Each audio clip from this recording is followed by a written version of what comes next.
नौकरी ख़त्म हुई तो हालात काफ़ी ख़राब हो गए। काफ़ी कोशिश के बाद काम मिला था।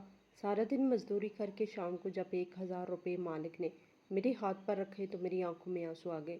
मैं जल्दी जल्दी होटल पर गया अपने बच्चों के लिए रोटी सालन लेने, क्योंकि रात के 10 बज रहे थे और बच्चे 2 दिन से भूखे थे। मैंने खाना और दूध लेकर जैसे ही जेब से पैसे निकालने चाहे, मेरा दिल खौफ से लरज़ उठा, क्योंकि मैं एक गरीब आदमी था। 3-4 दिन से मुझे ऐसा लगता था कि जैसे मैं अपने घर से जब निकलता हूँ तो कोई मेरा पीछा करने लगता है। जब भी पलट कर देखता तो कोई शख्स अचानक से मेरे पीछे से गायब हो जाता, और कभी कभी मुझे ऐसा लगता कि गाड़ी है जो मेरे ही पीछे पीछे आ रही है। मैं इस बात पर हैरान होता था कि मैं तो एक गरीब आदमी हूँ। मेरी जेब में तो 100-200 से रुपए से ज़्यादा भी नहीं होते थे। तो फिर ऐसा आदमी मेरा क्यों पीछा करेगा? इसे मेरा पीछा करने से क्या मिलेगा? क्या चाहता है वो मुझसे? मैं तो अकेला काम पे जाता, अकेला वापस आता था। क्या मकसद हो सकता था? क्योंकि अब मुझे यकीन हो गया था कि एक लंबी दाढ़ी वाला आदमी कई दिनों से मेरा पीछा कर रहा था, मेरे हर कदम पर नज़र रख रहा था। एक दिन मैं और मेरी बीवी कहीं जा रहे थे कि वो अचानक हमारे सामने आ गया। हम दोनों हैरान रह गए। इसने मेरी बीवी की तरफ देखा और ऐसी बात कही कि मेरा दिमाग घूम गया। मैंने कहा कि क्या मतलब तुम्हारी इस बात का? इसने कहा कि अगर तुम अपनी मेरा नाम असगर है। मैं एक गरीब आदमी था। मेरे 3 बच्चे थे और एक बीवी थी। पहले मेरे पास एक कपड़ों की दुकान पर नौकरी थी, जहां मेरा काम ये था कि दुकान पे आने वाले ग्राहकों को कपड़े दिखाऊं और इनके सवालों का जवाब दूं। इस नौकरी में सबसे मुश्किल बात ये थी कि मुझे सुबह से शाम तक मुसलसल खड़े रहना पड़ता। कभी एक लम्हे के लिए बैठने का मौका नहीं मिलता, और फिर ग्राहक कभी खुश मिजाज होते और कभी ऐसे गुस्से वाले कि इनके रवैये को बर्दाश्त करना ही एक अलग इम्तिहान होता था। लेकिन फिर भी ये एक सहारा था। दिल को यही तसल्ली रहती थी कि कम अज़ कम नौकरी है और महीने के आखिर में जो भी कुछ पैसे मिल जाते हैं, इनसे घर के हालात किसी न किसी तरह संभाल ही लेते थे। लेकिन आज मेरी दुनिया बदल गई जब दुकान का मालिक मेरे पास आया और बोला कि अब दुकान पर इतना काम नहीं रहा, इसलिए मुझे इसकी ज़रूरत नहीं रही। वो बात ऐसे कह रहा था जैसे मैं कोई चीज़ हूँ जो जब चाहे इस्तेमाल करके फेंक दी जाए। इसने मुझे एक लम्हे की मोहलत भी ना दी, ना कोई नोटिस दिया, ना कोई मतबादल का वादा। बस सीधा सीधा कह दिया कि तुम अब कल से मत आना। मेरा दिमाग सुन हो गया। मैंने इससे कहा कि मुझे वक्त दे दो, लेकिन इसने इनकार कर दिया। सिर्फ इतना कहा कि महीना ख़त्म हो रहा है, इसीलिए ये लो 5,000 रुपये और अपना हिसाब साफ समझो। मैंने वो पैसे हाथ में लिए तो ऐसे लगा जैसे सारी मेहनत की कीमत एक झटके में मट्टी में मिल गई। घर पहुंचा तो दरवाज़ा खुलते ही तीनों बच्चे भागकर मेरे गले लग गए। इनके चेहरों पर ऐसी खुशी थी जैसे इनका बाप ही इनकी सारी कायनात हो। इनकी खुशी और खुशबू में डूबा तो लम्हे भर के लिए अपनी परेशानी भूल गया। लेकिन अंदर ही अंदर ये ख्याल मुझे काटने लगा कि ये मासूम चेहरे कल को भूखे न सोएं। जब बीवी के सामने बैठा तो इसने मेरी आंखों में सब कुछ पढ़ लिया। मैंने इसे साफ बताया कि नौकरी चली गई है, लेकिन बच्चों को कुछ न कहना, वो डर गए तो और भी मुश्किल हो जाएगी। बीवी ने मुझे तसल्ली दी और कहा कि महीने का इख्तिताम है, तुम कह देना कि मालिक ने इस बार पैसे नहीं दिए। मैंने आहिस्ता से कहा कि इसने 5,000 रुपये ज़रूर दिए हैं, मगर इन 5,000 में महीना कैसे गुजरेगा? इस पर वो चुप रही। मैं जानता था कि वो पहले ही घरों में चीज़ों को जितना मुमकिन होता संभाल कर इस्तेमाल करती है। खाने पीने में भी अपनी बारी छोड़ देती है। पहले बच्चों को खिलाती है, फिर जो बच जाता है वो खुद खा लेती है। इसीलिए दिन ब दिन वो कमज़ोर और बीमार सी लगने लगी थी।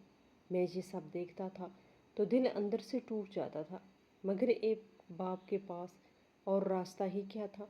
मेरे कदमों में वो बोझ आ गया था कि ना पीछे हट सकता था, ना आगे बढ़ने की हिम्मत नज़र आती थी।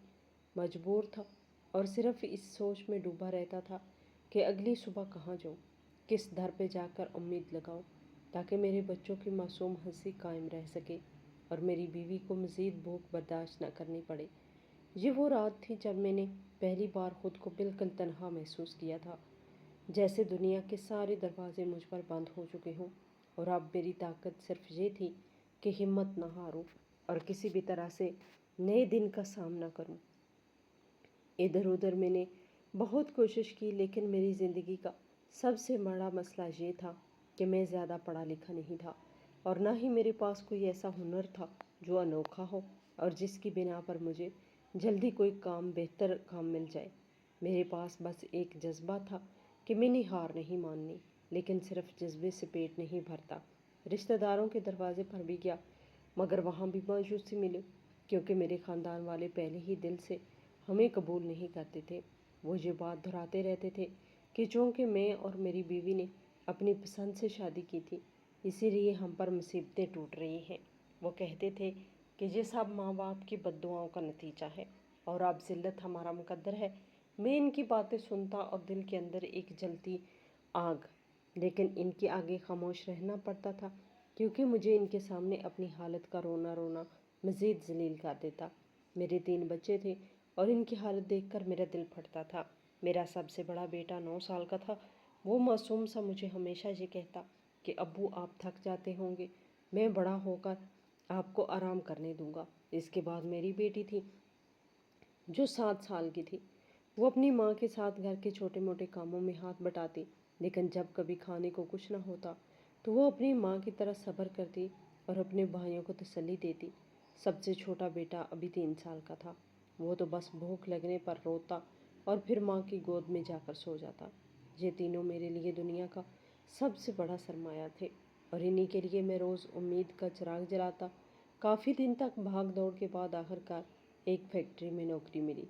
वहाँ के मालिक ने कहा कि काम आसान नहीं होगा, बल्कि 2 आदमियों का काम करना होगा। अगर बर्दाश्त कर लो तो 1000 रुपये रोज़ के दूंगा। ये सुनकर मैं बड़ा खुश हुआ, क्योंकि ये पैसे तो मेरी पुरानी नौकरी से भी ज़्यादा थे। मुझे लगा कि शुक्र है किस्मत ने एक बार फिर मेहरबानी की है। मैंने फ़ौरन हाँ कर दी और दिल में सोचा कि चाहे जितने भी काम हों, ये पैसे बच्चों के पेट के लिए हैं और मैं हर तकलीफ़ बर्दाश्त कर लूँगा। फिर मालिक ने कहा कि ये 12 घंटे की शिफ्ट होगी, हालांकि आमतौर पर 8 घंटे की होती है। मैंने दिल में कहा कि 4 घंटे तो वैसे ही गुजर जाते हैं, लेकिन जब हकीकत सामने आई तो मेरे कदमों के नीचे से ज़मीन निकल गई। इसने मुझे एक बड़े बॉयलर के पास खड़ा कर दिया। ये दरअसल पापड़ बनाने की फैक्ट्री थी। मेरा पहला काम ये था कि बार बार पापड़ उठाकर बॉयलर में डालूं। गरम तेल की भाप मेरे चेहरे को झुलसा देती, हाथों पर जलन होती, लेकिन मैं ओंठ भींच कर बर्दाश्त करता रहा और ये काम मुझे 6 घंटे तक मुसलसल करना था। इसके बाद अगले 6 घंटे मुझे बड़े बड़े डब्बे उठाकर एक जगह से दूसरी जगह रखना और फिर ट्रक पर लोड करवाना था। ये वाकई 2 बंदों का काम था, मगर मैंने दिल में सोचा कि जब शाम को मेरी जेब में 1000 रुपये का नोट होगा तो खुशी के मारे ये सारी थकन भूल जाऊंगा। मेरे दिल में ये उम्मीद भी थी कि 2 दिन से मेरे बच्चों ने पेट भर कर खाना नहीं खाया, क्योंकि नौकरी ढूंढते ढूंढते कई दिन निकल गए और घर का जो थोड़ा बहुत सामान था वो सब खत्म हो चुका था। बीवी बच्चों को बस पानी में चीनी घोल कर पिलाती ताकि वो भूख से नढाल ना हो। मैं सोचता था कि ये माँ कितनी अजीम है, जो खुद भूखी रहती है लेकिन बच्चों के पेट को खाली नहीं रहने देती। आज जब मेरी मेहनत के पैसे घर जाएंगे तो इनके चेहरों पर खुशी देखकर मैं सब कुछ भूल जाऊंगा। शाम हुई तो मेरा जिस्म इस कदर थक गया कि चलना भी मुश्किल हो गया। हाथ पाँव जैसे पत्थर बन गए थे, लेकिन दिल मुतमिन था कि मेहनत का सिला मिला है।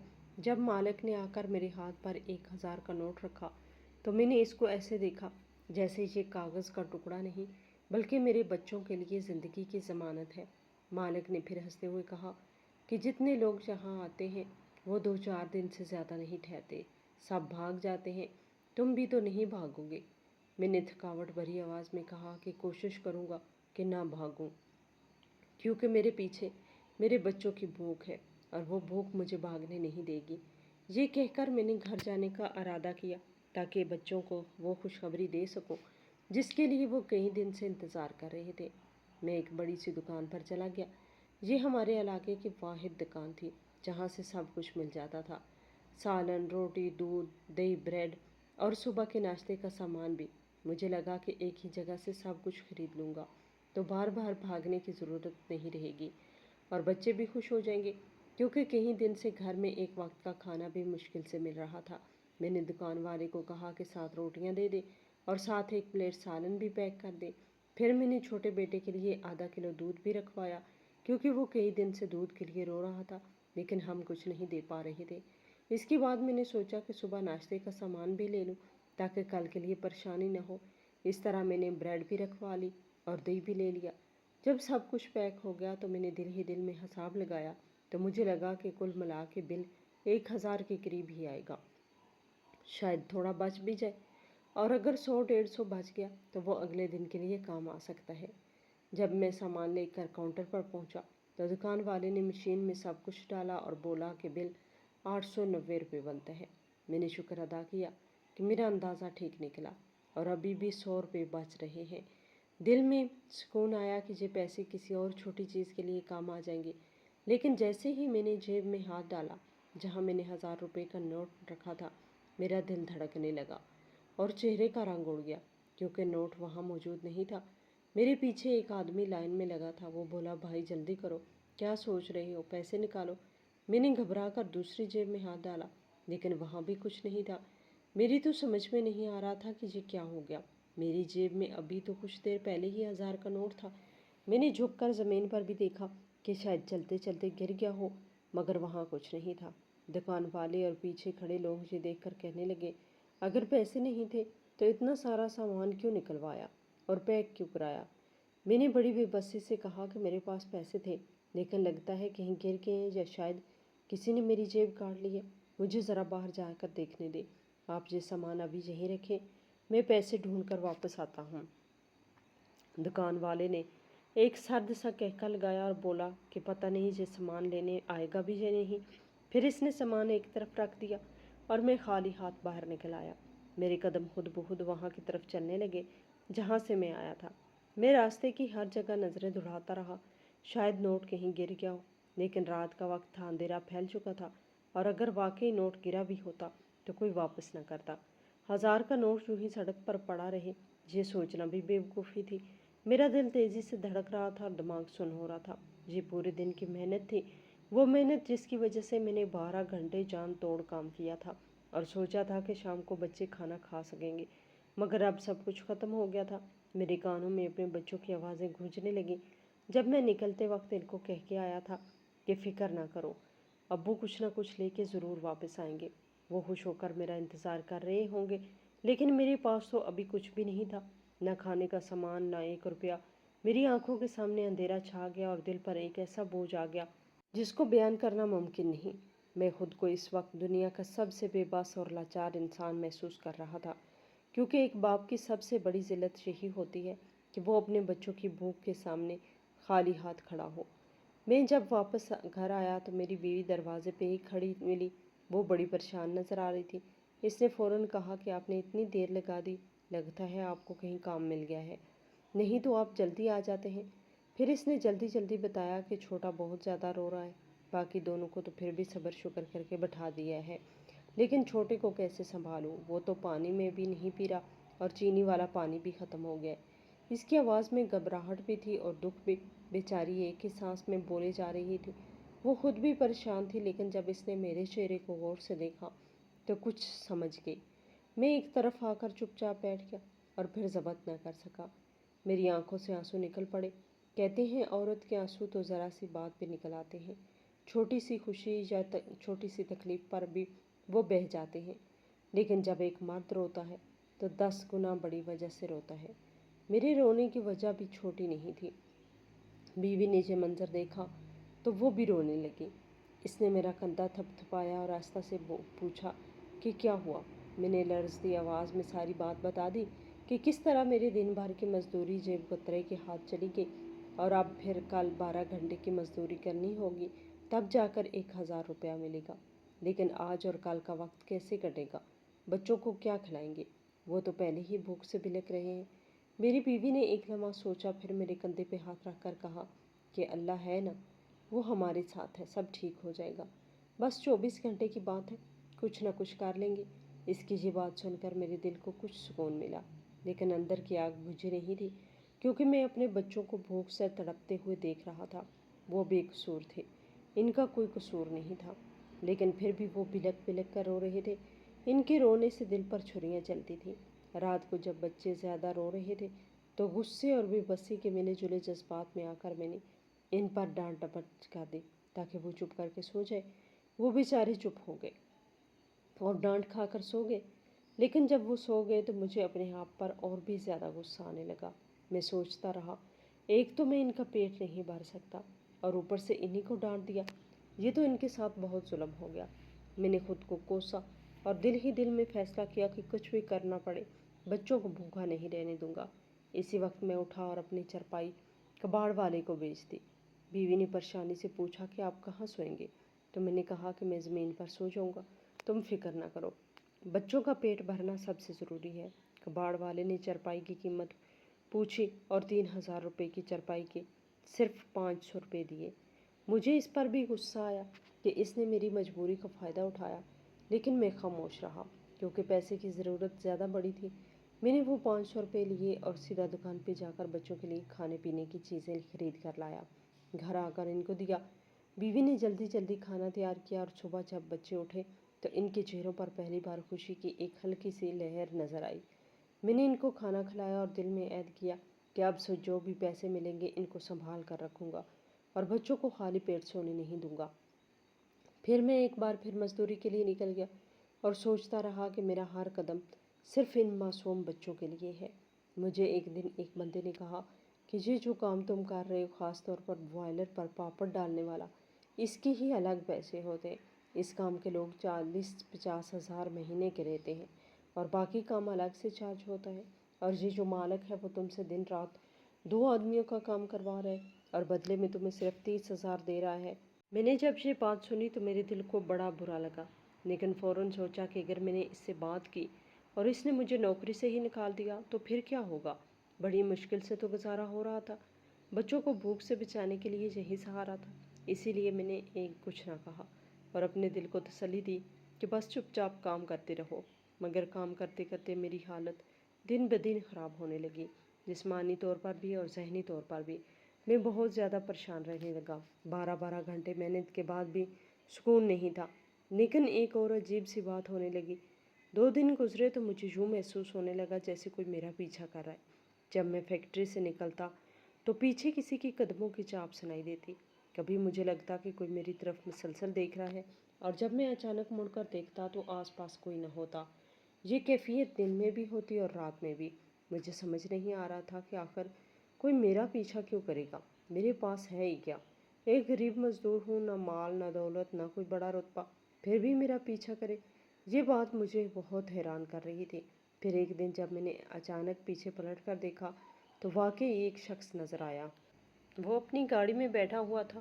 اس نے گاڑی کا شیشہ نیچے کیا اور سیدھا میری طرف دیکھ رہا تھا، لیکن اندھیرے کی وجہ سے میں اس کا چہرہ اچھی طرح نہ دیکھ سکا۔ بس اتنا یاد رہا کہ وہ میری طرف نظریں گاڑے ہوئے تھا۔ میرے دل میں عجیب سا خوف پیدا ہوا اور میں نے قدم تیز کر لیے، لیکن دماغ سوالوں میں الجھ گیا کہ آخر یہ شخص کون ہے اور میرا پیچھا کیوں کر رہا ہے۔ آج کل کے حالات ایسے ہیں کہ کسی پر بھروسہ کرنا مشکل ہے۔ ہر دوسرے دن کوئی نہ کوئی واردات سننے کو ملتی ہے۔ ایک دن میری بیوی نے کہا کہ جب باہر جا رہے ہو تو چھوٹے کو بھی ساتھ لے جاؤ، اس کا دل بہل جائے گا۔ لیکن میں نے صاف انکار کر دیا اور کہا کہ نہیں، میں اسے ساتھ نہیں لے کر جا رہا۔ مجھے ڈر لگ رہا ہے کہ کہیں وہ آدمی مجھے گھیر کر میرا بچہ نہ چھین لے۔ میری بیوی نے حیران ہو کر کہا کہ تمہیں وہم ہو رہا ہے، لیکن میں جانتا تھا کہ یہ وہم نہیں تھا۔ میری نظر نے صاف دیکھا تھا کہ کوئی میرا پیچھا کرتا ہے۔ اس طرح ایک ہفتہ گزر گیا، کبھی وہ شخص نظر آتا، کبھی غائب ہو جاتا، پھر اچانک ہی وہ کہیں دکھائی دینا بند ہو گیا۔ میں نے سمجھا کہ شاید اب جان چھوٹ گئی، لیکن یہ سکون زیادہ دن نہ رہا۔ ایک دن چھوٹا بچہ بار بار ضد کر رہا تھا کہ باہر جانا چاہتا تھا اور ماں بھی ساتھ چلے۔ میں نے سوچا کہ کوئی بات نہیں، تھوڑا سا گھما لاؤں گا اور 10-20 روپے کی چیز بھی کوئی لے کر دے دوں گا تو خوش ہو جائے گا بیچارہ۔ میں نے بیوی اور بچے کو ساتھ لیا اور سڑک پر نکلا۔ ابھی ہم چل ہی رہے تھے کہ اچانک وہی آدمی ہمارے سامنے آ کر کھڑا ہو گیا۔ وہ اتنے اچانک سے آیا کہ میرا دل کانپ اٹھا۔ ایسا لگا جیسے وہ واقعی ہمارا پیچھا کرتا ہو، یہاں تک پہنچا ہے اور اب موقع دیکھ کر سامنے آ گئے۔ میرے ساتھ میری بیوی اور میرا چھوٹا بیٹا بھی تھا، اسی لیے خوف اور زیادہ بڑھ گیا۔ وہ آدمی بڑا خطرناک سا لگ رہا تھا، लंबा कद था, बड़े बड़े बाल थे, घनी दाढ़ी रखी हुई थी और चेहरे पर अजीब सा रोब था, जैसे किसी का भी दिल दहला दे। मेरी बीवी ने भी इसको देखा तो घबरा कर मेरा हाथ पकड़ लिया। मैंने हिम्मत करके कहा कि तुम चाहते क्या हो? हमारा रास्ता छोड़ो। वो आदमी टस से मस न हुआ और कहने लगा कि रास्ता नहीं छोड़ूंगा, मुझे तुम दोनों से बहुत ज़रूरी बात करनी है। ये बात घर जाकर ही हो सकती है। मैं हैरान होकर कहा कि तुम्हारा दिमाग ठीक है? हम तो तुम्हें जानते तक नहीं, फिर तुम्हें हमारे घर क्यों लेकर जाए? इसने मेरी बात पर हल्की सी हंसी हंसी और कहा कि मेरी बात मानोगे तो फ़ायदे में रहोगे, और वैसे भी घर तो लेके जाना ही पड़ेगा। फिर इसने पीछे इशारा किया तो वहाँ इसकी गाड़ी खड़ी थी, जिसमें 2 गार्ड्स बैठे थे, जो साफ लग रहा था कि इसके हुक्म पे चलते हैं। ये मंजर देखकर हमारे हाथ पांव ठंडे पड़ गए। हम मियाँ बीवी ने एक दूसरे को देखा और फिर मजबूरन कहा कि ठीक है, चलो घर पर बताओ क्या बात है। हमने खामोशी से रास्ता बदल कर अपने घर का रुख किया। वो आदमी हमारे पीछे आया और कुछ देर बाद वो हमारे घर के सैन में बैठा था। मैंने बीवी और बच्चों को कमरे में भेज दिया और खुद इसके सामने आकर खड़ा हो गया। दिल में अजीब सा खौफ भी था और तजस्सुस भी कि आखिर वो क्या बात करने वाला है। मैंने इसे सीधे अल्फाज में कहा कि आप बताओ क्या बात है। इसने मेरा नाम पूछा, मेरी उम्र पूछी और कहा कि शादी को कितने साल हो गए। मैंने इसे सच सच बताया कि 10 साल हो चुके हैं। इसने मुझसे ये भी जानना चाहा कि तालीम कितनी है, तो मैंने कहा मैंने मैट्रिक किया हुआ है, लिखना पढ़ना जानता हूँ, बस इतना ही मेरी तालीमी सफ़र है। इस पर इसने कहा, क्या ये सब जानने के लिए तुम मेरे घर तक आए हो और पिछले 2 हफ्ते से मेरा पीछा कर रहे हो? वो मुस्कुराया और कहा कि नहीं, ये सब सिर्फ तुम्हें समझाने के लिए, असल बात कुछ और है। इसने एकदम से पूछा, क्या तुम्हें गाड़ी चलानी आती है? मैंने कहा कि हाँ मुझे आती है, एक कज़न के पास गाड़ी थी, इसी ने मुझे सिखाई थी। लेकिन तुम आखिर कहना क्या चाहते हो? मैंने अपनी कुर्सी पर ज़रा सीधा होकर कहा कि मैं एक अमीर आदमी हूँ, मेरी पेंट की फैक्ट्रियाँ हैं, मेरे पास दौलत ही दौलत है, लेकिन मेरे पास अपनों का साथ नहीं। इस दुनिया में मेरा कोई नहीं, बस मेरा एक बेटा है और एक बेटी है। बेटे की उम्र 8 साल और बेटी 6 साल की है। समझ लो तुम्हारे बच्चों की उम्र के बराबर इनकी माँ भी इस दुनिया से जा चुकी है और ये दोनों बच्चे मेरी ज़िंदगी का सहारा हैं। लेकिन इनके लिए एक मुकम्मल घर की कमी है। मुझे घर संभालने के लिए एक ऐसी फैमिली चाहिए जो मेरे साथ मेरे ही घर में रहे और इसे अपना घर समझे, नौकर की तरह नहीं बल्कि केयर टेकर की तरह। इसने कहा कि मुझे किसी औरत के हाथ का बना खाना चाहिए और अपने बच्चों को ऐसे आदमी के साथ स्कूल भेजना चाहता हूँ जिस पर मुझे भरोसा हो। मैं ये सब सुनकर हैरान रह गया और कहा, साहब जी, आपको किसी चीज़ की कमी नहीं। अगर आपको औरत के हाथ का खाना खाने की ख्वाहिश है तो आप शादी क्यों नहीं कर लेते? इस पर वो गहरी सांस लेकर बोला कि असल वजह बाद में बताऊंगा, पहले मेरी बात मान लो। अभी तो मैं तुम्हें सिर्फ ये पेशकश दे रहा हूँ कि मैं अपनी फैमिली के साथ मेरे घर आ जाओ। वहाँ अलग से पोर्शन है, 3 कमरे हैं, 2 बाथरूम हैं, एक किचन है। तुम्हारे बच्चे इसी स्कूल में पढ़ेंगे जिसमें मेरे बच्चे जाते हैं। तुम्हारी बीवी घर को संभालेगी और तुम गाड़ी और देकर मामलात। फिर वो मेरी आंखों में देखकर बोला कि मैंने ये फैसला बहुत सोचने के बाद किया है। तुम ये सोच रहे हो कि मैं तुम्हें कैसे जानता हूँ, तो सुनो। इस दिन जब तुम दुकान पे खड़े होकर सामान खरीद रहे थे और अचानक तुम्हारे पास पैसे नहीं निकले, मैं भी वहीं मौजूद था। मैंने तुम्हारी आंखों में बेबसी देखी और तुम्हारी ईमानदारी देख ली थी। तुमसे तब से मैं तुम पर नज़र रख रहा हूँ, ये देखने के लिए कि मुझे वाकई तुम कैसे इंसान हो, कहाँ जाते हो, और सब किसी और को भी दे सकता था, लेकिन मेरे बच्चों का मामला है, इसलिए मैंने खुद अपनी निगरानी में ये सब किया। ये सुनकर मैं हैरान रह गया और मेरे लबों से सिर्फ ये निकला कि आप ये सब क्यों कर रहे हैं? तो वो बोला, मैं मदद करने आया हूँ। यार, मदद समझ लो। इसके लहजे में अपनायत थे जिसने मेरे दिल को छू लिया और मैंने कहा कि कल सोच कर जवाब दूंगा। इसने कहा, ठीक है, मुझे फ़ोन कर देना। मैंने कहा कि मेरे पास फ़ोन नहीं। इसने अपना दूसरा फ़ोन निकाल कर मेरे हाथ में दे दिया और कहा कि ये रख लो, इसमें मेरा नंबर महफूज है, मेरा नाम सलमान है, इसी पर कॉल कर लेना। साथ ही इसने 10,000 रुपये मेरे हाथ पे रखे और कहा कि अपने बच्चों के लिए अच्छी चीज़ें ले जाना और घर का राशन डाल लेना। मैंने लेने से इनकार किया, लेकिन इसने ज़बरदस्ती मेरे हवाले कर दिए और सलाम करके चला गया। मैं जब ये सब बीवी को बताया तो वो खुशी के मारे रोने लगी और कहने लगी, ये तो अल्लाह ने हमारे लिए मदद भेजी है, वरना दुनिया में कौन इतना करता है। लेकिन मेरे दिल में एक सवाल बार बार उठ रहा था, अगर वो औरत के हाथ का खाना ही खाना चाहता है तो शादी क्यों नहीं कर लेता? और अगर इसे ड्राइवर ही चाहिए तो ड्राइवर रख लेता। अमीर बंदा तो कुछ भी कर सकता है। پھر بھی ہم حالات کے ہاتھوں مجبور ہو کر یقین کرنے پر تیار ہو گئے۔ اگلے دن میں نے اسے فون کیا اور کہا کہ ہم لوگ آ رہے ہیں تمہارے گھر، ہمیں تمہاری آفر قبول ہے۔ تو وہ ایک دم سے بہت زیادہ خوش ہو گیا۔ اس کے لہجے میں خوشی چھپی نہیں رہی۔ اس نے کہا کہ آج میں تمہارا انتظار کر رہا ہوں، اور اگر گھر نہ ملے تو میرے گھر کے باہر آ کر مجھے پھر سے فون کرنا، میں خود باہر آ کر تمہیں ریسیو کر لوں گا۔ یہ سن کر مجھے بڑی حیرانی ہوئی کہ یہ اتنا خوش ہو رہا ہے جیسے ہم اس کے اپنے رشتہ دار ہیں۔ میں نے بچوں کو تیار کیا، بیوی کو بھی کہا کہ دیکھو آج سے ہماری زندگی بدلنے جا رہی ہے۔ پھر ہم سب اس کے گھر کی طرف نکل پڑے۔ جب اس کے گھر پہنچے تو یہ گھر نہیں بلکہ ایک بہت بڑا بنگلہ تھا۔ باہر 2 بڑی گاڑیاں کھڑی تھیں اور وہ خود اپنے بچوں کے ساتھ ہمارے انتظار میں باہر کھڑا تھا۔ اس کے چہرے پر مسکراہٹ تھی جیسے وہ برسوں سے ہمیں جانتا ہو۔ اس نے آگے بڑھ کر میرا ہاتھ تھاما، پھر بیوی کو سلام کیا، بچوں کو پیار دیا، ساتھ ہی ہمیں اندر لے گیا۔ اندر جاتے ہی لگ رہا تھا جیسے ہم کسی خواب میں داخل ہو گئے ہوں۔ اتنا بڑا گھر، صاف ستھرا فرنیچر، لگے ہوئے پردے اور ہر طرف ایک الگ ہی شان و شوکت۔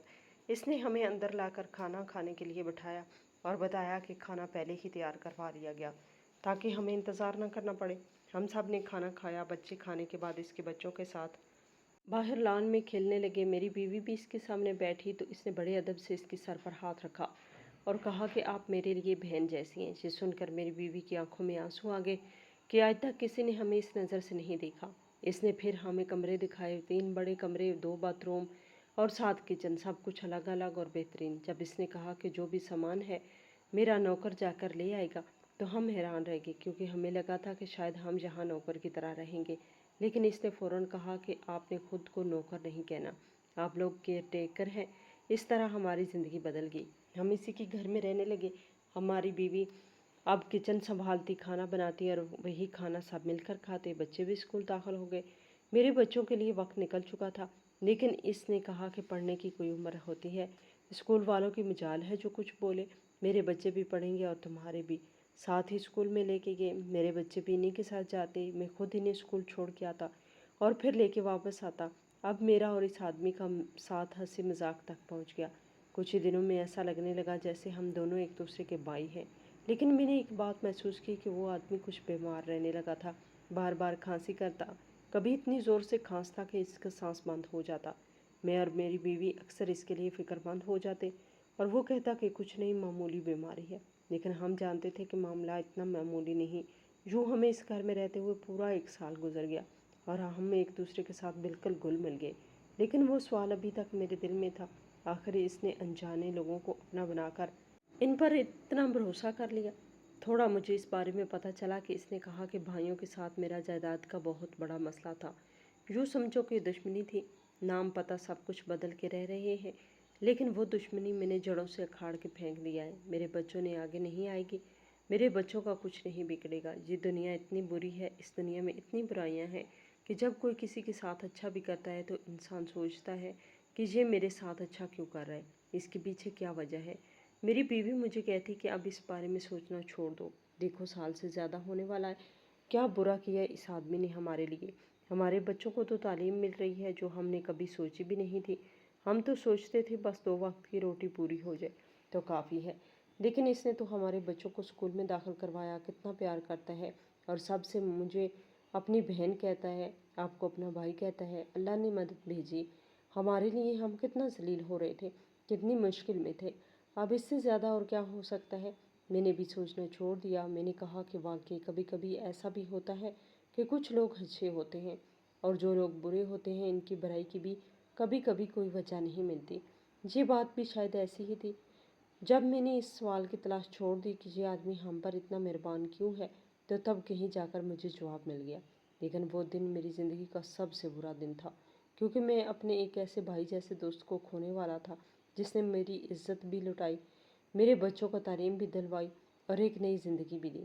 ایک دن رات کو محمد سلمان نے اپنے کمرے میں بلایا۔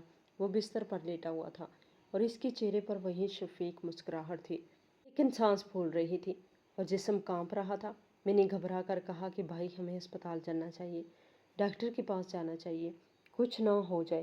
لیکن اس نے آہستہ سے ہاتھ ہلایا اور کہا کہ کچھ ہونے والا نہیں ہے، میں جانتا ہوں میری زندگی کی آخری رات ہے۔ میری آنکھوں سے آنسو نکلنے لگے۔ میں نے کہا کہ تم ایسا کیوں کر رہے ہو؟ अल्लाह से उम्मीद रखो। लेकिन वो हल्की सी मुस्कुराहट के साथ बोला कि मैंने बहुत ज़्यादा शराब नोशी की है, जिसकी वजह से मेरे फेफड़े ख़त्म हो चुके हैं। अब कोई इलाज बाकी नहीं। अगर मेरा इलाज मुमकिन होता तो मैं अपनी सारी दौलत लेकर भी अपना इलाज करवा लेता, मगर अब वक्त निकल गया है।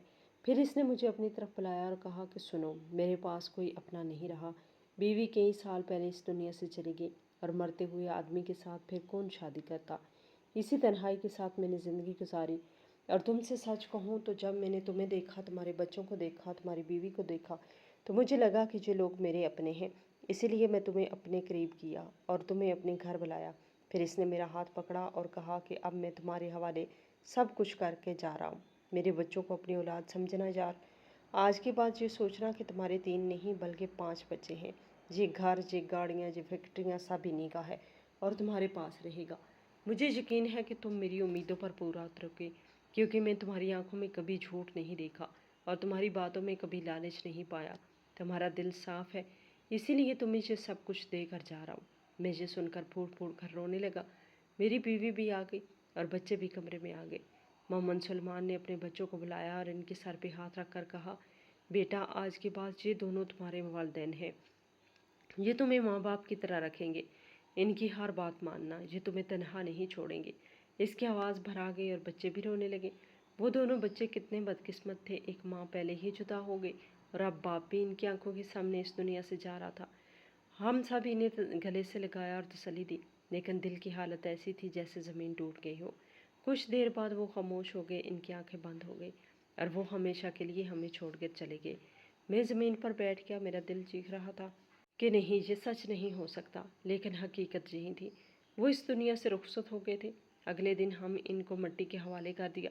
जनाजे में शहर के बड़े बड़े लोग आए, फैक्ट्री के मजदूर आए और सबसे कहा कि ये शख्स बड़ा नेक इंसान था, दिल का साफ और सबकी मदद करने वाला। मैं खड़ा था और सोच रहा था, वाकई मैंने एक भाई खो दिया है। वो सिर्फ एक दोस्त या मालिक नहीं था, बल्कि मेरे लिए एक सच्चा भाई बन गया था। अब ये घर भी मेरा था, गाड़ियाँ भी मेरे हवाले थी, फैक्ट्री भी, और सबसे बढ़कर इसके बच्चे भी। लेकिन सच कहूँ तो दिल को ज़रा भी खुशी नहीं हुई कि मुझे इतना कुछ मिल गया, क्योंकि ये सब जिस तरह मिला, अगर ऐसे ना मिलता तो बेहतर था। मैंने अपनी ज़िंदगी में पहली बार महसूस किया कि दौलत सब कुछ नहीं होती, असल दौलत इंसान का साथ होता है। और अब वो मेरे साथ नहीं था। मैंने अपने दिल में अहद किया कि इन बच्चों को अपनी औलाद से ज़्यादा चाहूँगा, इनके साथ वही सलूक करूँगा जैसा अपने बच्चों के साथ करता हूँ, बल्कि इससे भी बढ़कर, क्योंकि ये बच्चे अपने वालिद को खो चुके हैं। अब ये मेरी ज़िम्मेदारी है कि इनकी कमी कभी महसूस नहीं होने दूँ। मेरी बीवी ने भी कहा कि मेरे 3 नहीं बल्कि 5 बच्चे हैं। अब हम सब एक हैं, और वाकई एक अजीम औरत निकली। इसने इन बच्चों को अपनी गोद में लिया और कहा कि तुम सब मेरे अपने बच्चे हो। 3 साल गुजर चुके हैं, अब ये सब बच्चे एक साथ बड़े हो रहे हैं। मेरे बच्चे इन्हें भाई बहन कहते हैं, वो मुझे बाबा कहते हैं और मेरी बीवी को माँ कहते हैं। कभी कभी अपने बाप को याद करते हैं, इनकी आंखों में आंसू आ जाते हैं, लेकिन फिर आकर मुझसे लिपट जाते हैं और मुझे पापा कहकर पुकारते हैं। तो मेरा दिल टूटने के साथ जुड़ भी जाता है कि मैं इनकी हर ज़रूरत पूरी करने की कोशिश करता हूँ। इन्हें तालीम दिलाता हूँ, अच्छा खाना खिलाता हूँ और वक्त देता हूँ, ताकि वो कभी ये ना सोचें कि वो यतीम हैं। मेरी बीवी ने भी अपनी ज़िंदगी इन्हीं के नाम कर दी। वो कहती है कि अब ये सब हमारे बच्चे हैं और अल्लाह ने हमें ये आजमाइश दी है ताकि हम इनका सहारा बन जाए। वाकई ये सब कुछ बदल गया, हालात भी बदले, ज़िंदगी भी बदली, लेकिन ज़िम्मेदारी भी बढ़ गई और हमने इस ज़िम्मेदारी को कबूल किया। अल्लाह से दुआ की कि हमें हमेशा इस पर कायम रखे। मोहम्मद सलमान के जाने के बाद मैं अक्सर रात को इसकी बातें याद करता हूँ, इसकी मुस्कुराहट, इसका खुलूस, और वो दिन जब इसने कहा था कि मेरे बच्चों को अपनी औलाद समझना। मैंने ये बात दिल पर लिख ली और आज तक इस पर कायम हूँ। ये सच है कि हमने सब कुछ पाया, लेकिन इसके बदले एक मुखलिस इंसान को खो दिया। ये खला कभी पुर नहीं हो सकता, लेकिन मुझे सुकून इस बात का है कि मैंने अपने वादे को पूरा किया और इन बच्चों को माँ बाप का साया दिया। वो कभी तन्हा महसूस नहीं करते और ये मेरी ज़िंदगी का सबसे बड़ा इनाम है। अब मैं हर दिन शुक्र अदा करता हूँ कि अल्लाह ने हमें ये मौका दिया कि हम किसी के काम आ सकें और यतीम बच्चों का सहारा बन सकें। यही ज़िंदगी की असल कमाई है और यही वो सुकून है जो हर दौलत से बड़ा है। हम 5 बच्चों के साथ एक ही ख़ानदान की तरह जीते हैं, खुशियाँ बांटते हैं, गम बांटते हैं और एक दूसरे के साथ खड़े रहते हैं। यही असल ज़िंदगी है और यही वो सबक है जो मोहम्मद सलमान अपनी ज़िंदगी के आखिरी दिन मुझे दे गया। इसके बाद हमारे अपने भी कुछ रिश्तेदार थे जो ये सब देख रहे थे, महसूस कर रहे थे कि हमें क्या हो गया, ये अचानक से अमीर कैसे हो गए। पहले जो एक छोटे से मकान में रहते थे अब एक बड़े बंगले में रहने लगे, गाड़ियाँ भी आ गई, कारोबार भी आ गया, बच्चों को बेहतरीन स्कूल में पढ़ाया जाने लगा। तो इनके दिल में हसद पैदा हुआ। उन्होंने हमारे करीब होने की कोशिश की। वो आकर मीठी मीठी बातें करते, हमें अपने फ़ायदे के लिए इस्तेमाल करना चाहते। कभी कहते कि ये सब कुछ अल्लाह ने तुम्हें दिया है तो अपने रिश्तेदारों का भी सोचो। कभी कहते कि ये बच्चे तो पराए हैं, तुम्हारे साथ कब तक रहेंगे, बेहतर है कि इन्हें किसी यतीम खाने में दे दो या कहीं दूर भेज दो ताकि ये सब कुछ सिर्फ तुम्हारा हो जाए। लेकिन हमने इनकी किसी बात पर काम ना धरा। हम अच्छी तरह जानते थे कि ये सब कुछ हमें सिर्फ इन्हीं बच्चों की वजह से मिला था। अगर वो ना होते तो आज हमारे पास ये दौलत, ये सुकून कुछ भी ना होता। हमने अपने दिल में फैसला किया कि ये बच्चे हमारे हैं, इनकी परवरिश हमारी जिम्मेदारी है। इनको छोड़ देना या इनसे बेवफाई करना मोहम्मद सलमान के एतमाद को तोड़ने के बराबर है। इसके आखिरी अल्फाज हमारे कानों में गूंजते रहते थे कि मेरे बच्चों को अपनी औलाद समझना। यही सोचकर हमें किसी लालच के करीब न जाने देती। हमारे रिश्तेदारों ने बार बार कोशिश की, कभी बहाने से, कभी झूठे किस्से सुनाकर, लेकिन हमने हर बार इनकी बात रद्द की। दिल से यही दुआ की कि अल्लाह हमें साबित कदम रखे। हमने बच्चों को सीने से लगाया और कहा कि ये सब कुछ हमारा नहीं बल्कि ये सब कुछ आपका है, हम सिर्फ तुम्हारे अमीन हैं। आज की हमारी ये कहानी आपको कैसी लगी, कमेंट बॉक्स में अपनी राय का इजहार ज़रूर करें और हमारे चैनल को सब्सक्राइब करें।